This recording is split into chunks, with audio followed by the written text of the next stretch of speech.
ball. So the game we've been working on is called ChronoPrime, and we've been working on this for well over 2 months now, and come up with a basic prototype which basically shows all the mechanics put in place together and what is possible if we stay with this idea and make something better. The game is a 2D platformer with some puzzle elements, but the main draw here is that the character can select objects and slow them down, speed them up, rewind or forward the object states. So it's basically time manipulation of objects. Now I'm gonna go ahead and start this up. I've recorded this before in Frap, so I'm just doing a commentary here. That's the main menu, and I'll just show you the control list here. It's basic stuff: D to move forward, A to go backwards, space to jump, 1, 2, 3, 4 to select the powers, and mouse click on objects to manipulate the objects. That's just a little bit of intro. And there we go. So we've got a really basic character and some basic running animation and jump animations. Now the graphics is something that we haven't really focused on because none of us are art students here, so this is just really basic stuff. Now you see a switch over here for the door, but as you can see, as soon as you move away from the switch, the door closes down. So I'll bring the time mechanics into use over here. I'll select slow. As you can see in the HUD, it lights up. And the other powers, that's slow, that's speed, that's rewind, and that's forward. Now I need slow, so I'll just select slow. Stand on the switch, click on the door, and now as you can see it's changed color and become yellow, showing that it's slowed down. As you can see, I've just crossed the door. Moving on forward. Little lag there, I think. Anyways, this area here, I've got a spike door to the left and a switch behind it, which I can't reach obviously, and that switch opens the door to move forward. So I've got to somehow get rid of that spike door. Now these boxes here are going to push me to the spike door, so I've got to be careful. And the tutorial text up there says that doors can be broken with objects at the right speed. I'm just gonna try do that now, but yeah, just failed miserably there. So we'll just try that again, and I'll speed it up so that we get to the section quickly. There we go. Slow down the door and back. This time we'll do it right. Jump onto the box, speed it up, and there we go. Broken door. So I'll move on to the switch to open the door and move ahead. Of course, the height of that little red platform is a bit too high for me to jump, so I'll have to do something else over here. I'm gonna use the boxes again. Stand on the switch to get the box out. Slow it down now so that I have enough time to jump onto it and then onto the platform. And there we go, across the section. Here we see a tree which I'm gonna rewind so that it grows back into a plant.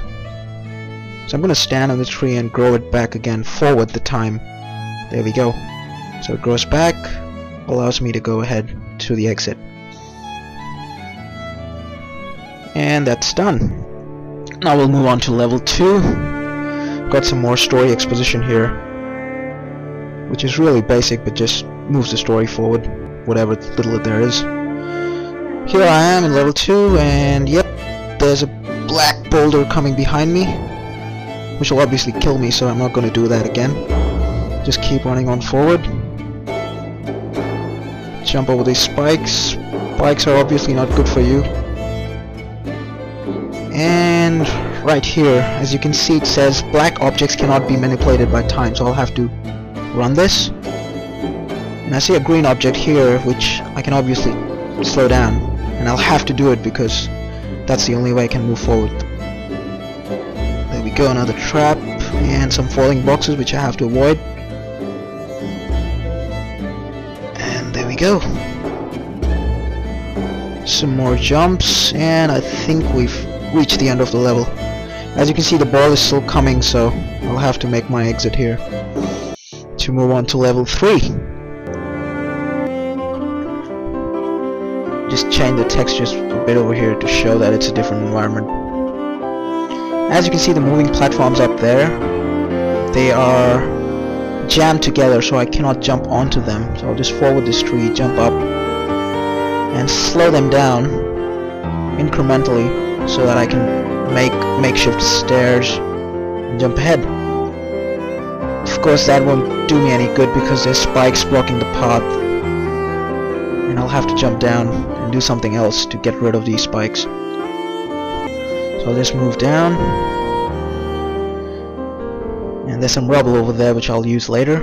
As you can see, the switch, it retracts the spikes, but the spikes come back again as soon as I move away from the switch. So I just rewinded the rubble to make a statue, and I'm moving it onto the switch now, which will hopefully bring down the spikes again. There we go. And it'll stay that way. Of course, I can't quite get to the other side because of the height, so I'm gonna forward it back to rubble, jump over, and then rewind it back to a statue or a cauldron. There we go, spikes down again. Now I can rewind this tree, forward it to move up, and jump on these platforms which I had slowed down. Now initially we wanted to keep the powers at a time limit, so you know, slow will work for a particular amount of time, speed will work for a particular amount of time, but that's something we'll probably have to get back to later if we continue to work on this. Yeah, that's about it. The end of the level. I'll probably move into the exit in a bit and move on to level 4, which is the last level. Here we go, another spike trap that I'll jump across, and lava pits. I just have to time my jumps so that I can stay alive. And double lava pit. Just time this jump as soon as I get an opening. There we go. And move on to this platform, which will take me up to the next area. Of course I have to be a bit careful because of that, the spikes. Get off here and move on ahead.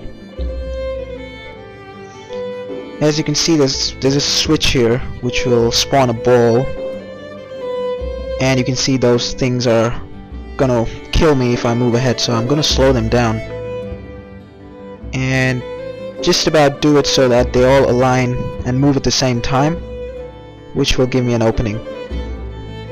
And I can slow that down and move forward. Of course there's this kind of obstacle in my path which I have to break through, so I'll move on back, use the ball